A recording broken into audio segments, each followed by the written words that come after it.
Hi, my name's Kyle. Today we're going to show y'all, today I'm about to learn y'all how to disassemble one of these here Hyppe Max Flows. Today we got the Lush Freeze variety.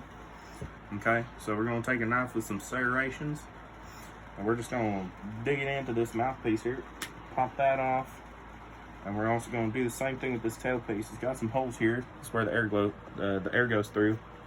I'm going to stick the serrations in there and then just pop that off as well. Okay. Now, you're just going to take your pinky. This is the LED side. You want to go on the other side, the side with the coal. And you're just going to push through there as hard as you can, right? I can only get my finger in there so far. So now what you're going to do, instead of pulling this out, because you're going to pull the wires out, it'll get stuck in there. You're just going to blow it, just like if your old lady sneezed with a tampon in, right? Just, right? And that, there you go.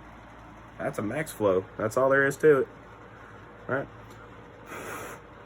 And it's dead still, so you can recharge it. You just gotta hook up these two wires to a hot wire and you're good to go. Yee yee!